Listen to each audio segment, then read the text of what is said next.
If you've been here for a while, you know that once a year, either on Christmas Eve or New Year's Eve, I like to read that letter from more than 5 centuries ago from Brother Giovanni in Italy.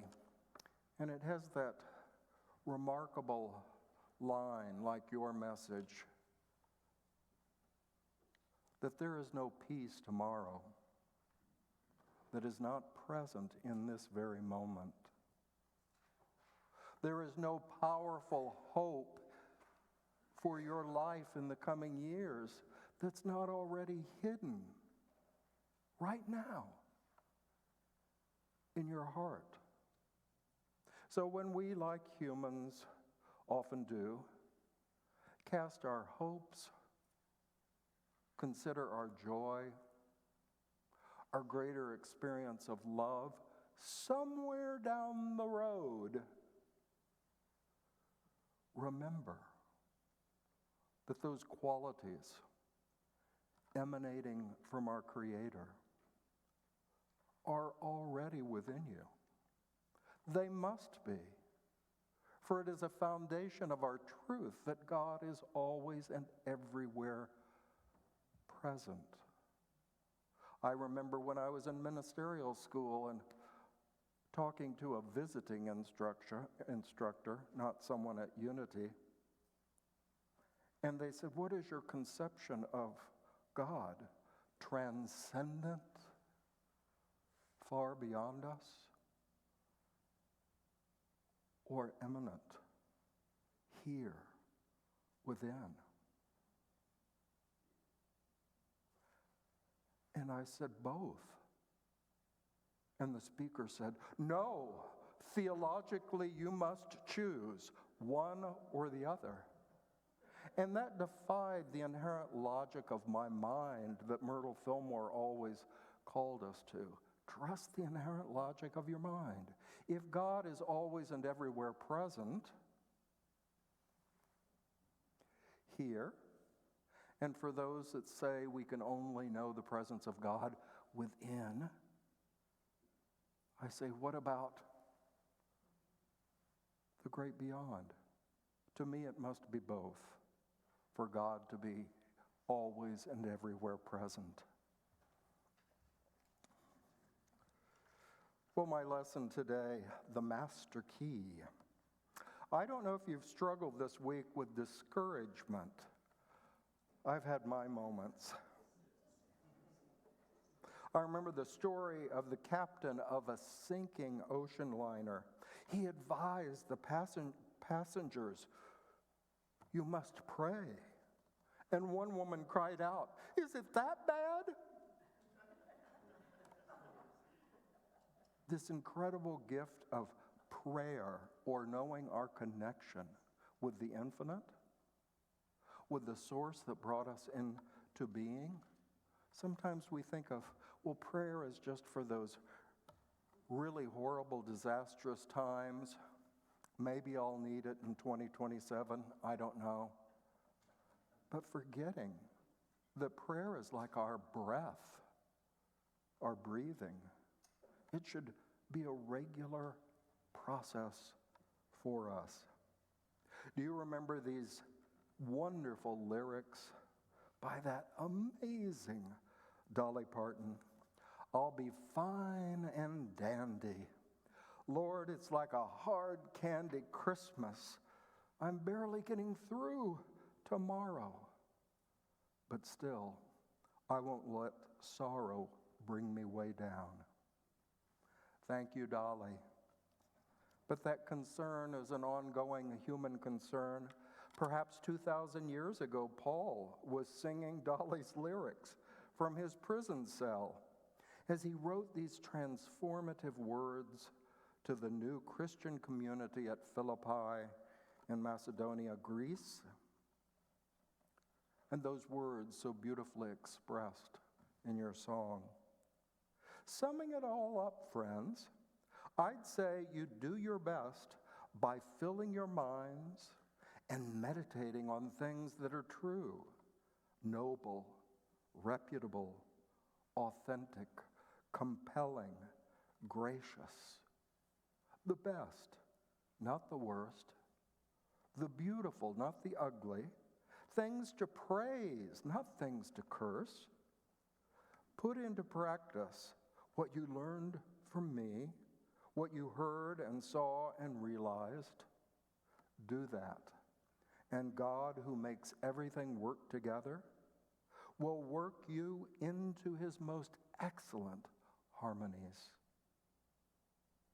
Paul was discerning, as we can, that focus which lifts up in contrast to a focus which tears down will make the difference in our experience and our world. Recently, I ordered copies of the church master key for our new board members. Our master key opens all the doors of our church. So as a metaphor, what master key will open our minds and hearts to those important rooms in our consciousness, our awareness? Emmett Fox, a New Thought teacher who spoke to thousands in the great Hippodrome.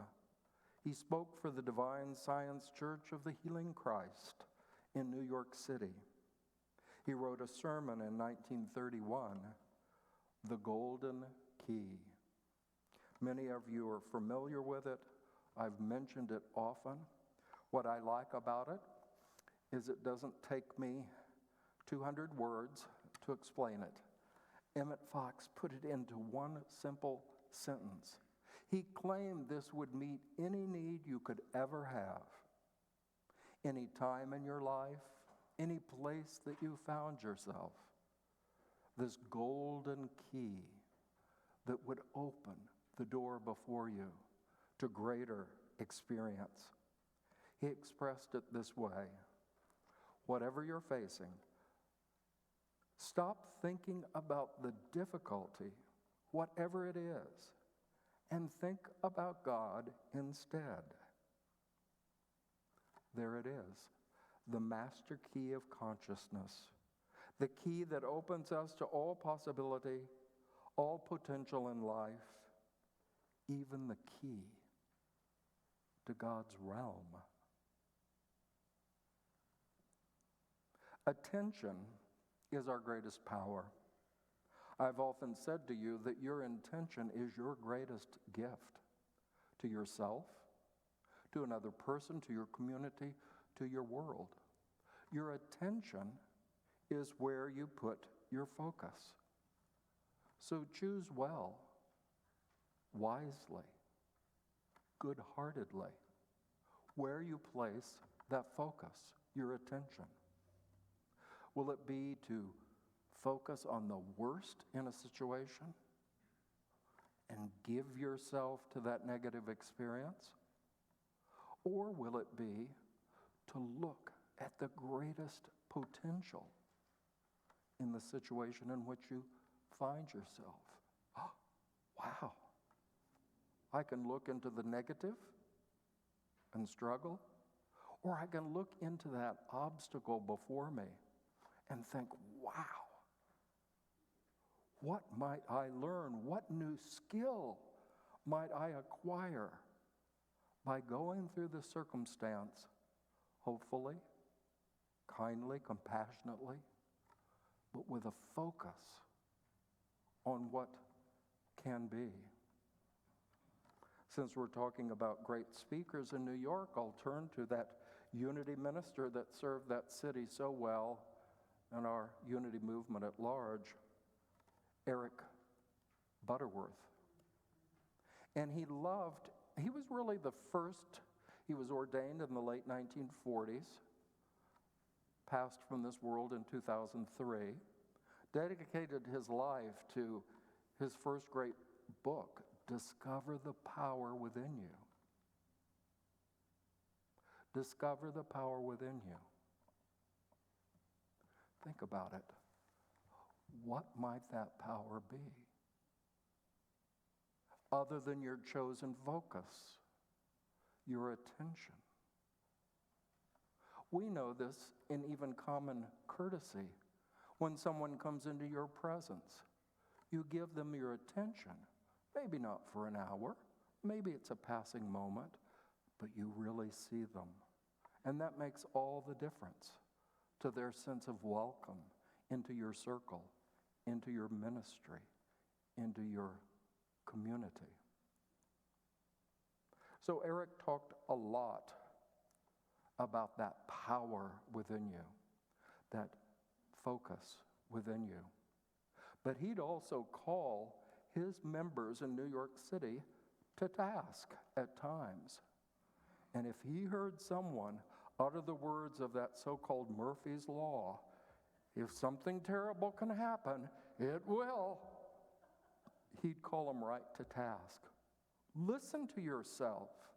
You could just as easily say, if anything wonderful, noble, loving, wise, to call forth the words of Paul's letter, if anything like that can come into being, it will.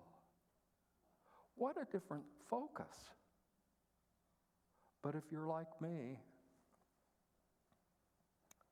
you have to work at cultivating these skills. You have to catch yourself when you're being a little Danny Downer and seeing the worst in a situation.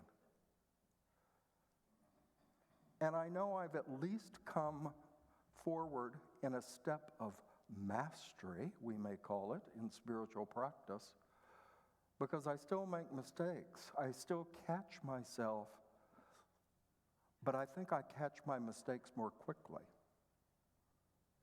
I become aware more quickly of when my attention, my focus is misplaced. So I like to say a little short prayer of thanks whenever I become aware that I can do better. I can be better in my interactions. So remember that. Our earliest teacher, Dr. H. Emily Cady, in her Lessons in Truth and her other writings, reminded us of this simple fact that sometimes we don't give enough credit. She said, when something comes into your awareness that you need to do differently, perhaps more graciously, more wisely, more lovingly, she said, give thanks right then. It's come to the surface of your awareness. It's come up in your consciousness, so you can change it. Heal your attention, your great gift. I used to like to remind students when I taught at the University of Arizona to be grateful when a question comes to your mind. Oh, but Mr. Stacey, I don't know the answer. When you can formulate a question, especially a focused question, you are more than halfway to the answer. So give thanks when something comes into your awareness. I want to do better. I want to change this approach. Give thanks, because now you can really move. You can really make a difference because you have become aware. Returning to the golden key, or what I'm calling today the master key, we direct our minds by where we place our attention. This is the golden key or master key to focus your attention power on God. You can choose to focus your attention on good, not bad, on cooperation, not conflict, on peace, not violence, on solutions, not problems, on possibility, not limitation. And here's another. You can focus your attention perhaps even on the other and not solely on your own self. Years ago in Syracuse, New York, when I had a ministry there, I heard in a great audience the Guru Dev Sri Sri Ravi Shankar answering questions in his unique, soft, gentle voice before these thousands of people. When it came time for questions, a woman in the back stood up and requested guidance because she said she simply could not get over her suffering. "What can I do?" she cried. "My life is so difficult." Sri Sri paused, smiled as he often did, and said, "Do something for someone else." Wow. She did not look happy as she sat down. That wasn't what she wanted to hear. But perhaps in his greater wisdom in that situation, he was able to direct her in a helpful path. Sometimes it's very helpful to get out of our limited focus, our poor me, and simply step out and offer a helping hand. Now, this is an important point to the golden key, to this master key. If you approach practicing with this master key as what some people are now calling toxic positivism, in other ways, a highly optimistic point of view that does not recognize what you're experiencing. The master key is not about avoiding the experience, but just realizing that you are more than that. You have more potential than that. Myrtle Fillmore, writing to a woman who asked her for help in a similar situation, "Oh, Mrs. Fillmore," she said, "I keep practicing the unity affirmations. Nothing seems to change. Of course, my life is not so elevated as yours, Mrs. Fillmore." Myrtle got her right there. She truly wrote back to this woman and said, "You do not know anything about my life, my challenges, my experiences." And then she turned back and said, "Keep affirming, keep working with the situation in your life. It may take considerable time, but," in her famous words, framed down in our lobby, "get at it. Use the truth you know. Keep trying." Someone wrote to Charles Fillmore a century ago and said, "Well, what do I do? My prayers just aren't working." He said, "Keep praying." Now, like that woman in Syracuse, that might be very disturbing and not what you wanted to hear. But their point was, keep holding your attention, giving your focus to something that can carry you forward. In the Depression, recorded in his book, Prosperity, in the 1930s, he said, "You want more prosperity in your life? Then do the things that make for prosperity." What on earth did he mean? Well, when you feel challenged, find ways to express your generosity. Find ways, as Reverend Kathy Long told our board last weekend, to remember You always have something to give. That has nothing to do with your checkbook. That has nothing to do with your job or your career. It's because you are a creation of God, of the great life of this universe. So there's always something you can give. We live in a world very focused. Most of us grew up that way. Most of us still act that way. Focused on giving generously. Oh, Reverend wants me to write another check. It's not always about the checkbook. That's an important part of life. But when you're focusing on this thought, I always have something to give. It doesn't always mean cash or a check or a credit card number. Meditate. What can I give? How can I help others in my community?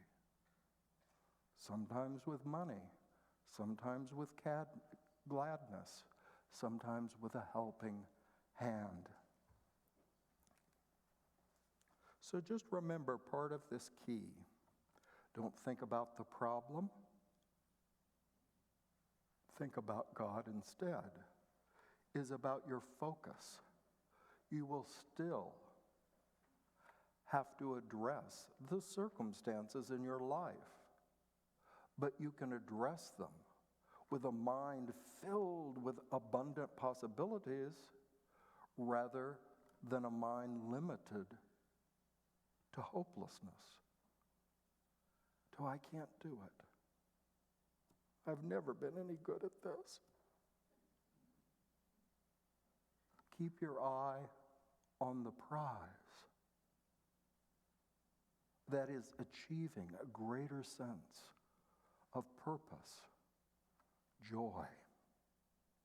The other day I ran across, since we practice with the so-called Lord's Prayer every Sunday, and I ran across a writing from Mary Baker Eddy, founder of the Christian Science movement based in Boston. And long, long ago, she was interpreting what we call Jesus' prayer, the Lord's Prayer, the Our Father. And she said something most extraordinary. She interpreted the phrase, our daily bread, with a new line. The line she spoke is, you feed our famished affections. Wow. I always thought it was daily bread, like a loaf of Wonder Bread when we were kids. That's what it was all about. But she turned it in her way. You, the infinite provider, you feed our famished affections. That is the longings in our heart.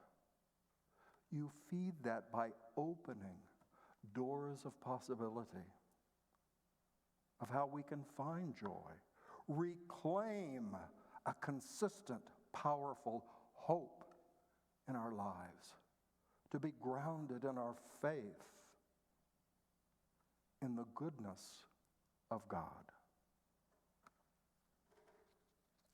The golden key is more than exercising our responsibility, how we respond to life. We're responsible for everything in our life. That's a frightening thought to some. But you will choose how you respond to every circumstance, every individual, every group, every government, every nation you encounter.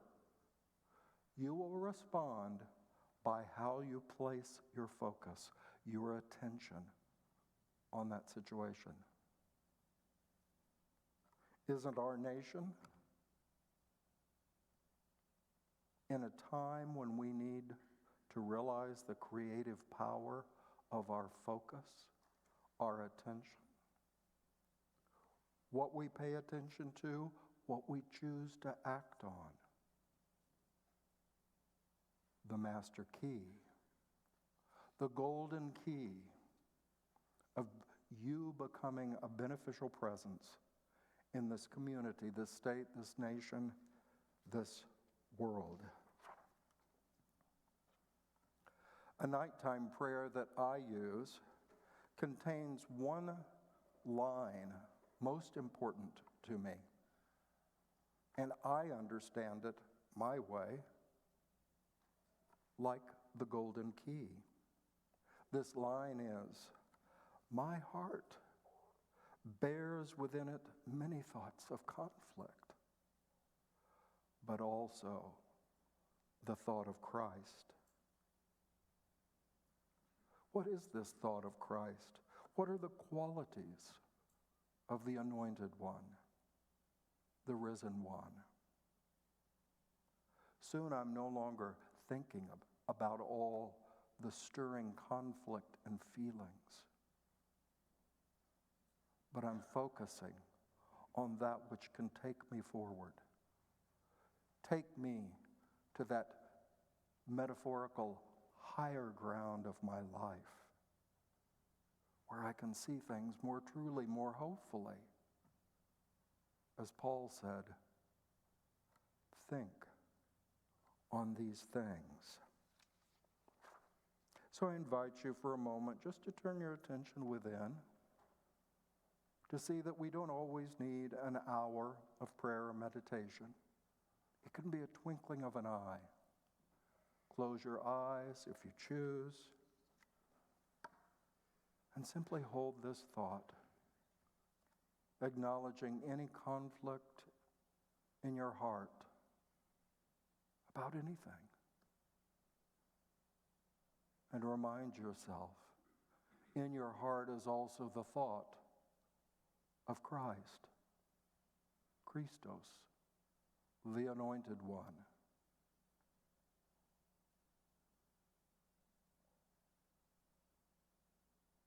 Emerson called our attention. Greater is the one within you than the one who is in the world. So remember, there is a golden key that will open a door to a greater experience in your life.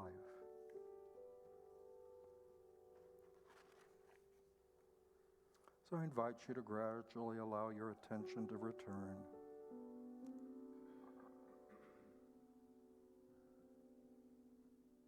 And whether you do it in your mind's eye or as a physical practice, just once in a while, feel what it is like to achieve a balance between challenges, things to meet in your life, and standing in your faith of that golden key that God has given you. It's always there. But we must practice reminding ourselves, making use of this greatest gift, our focused attention. And so it is.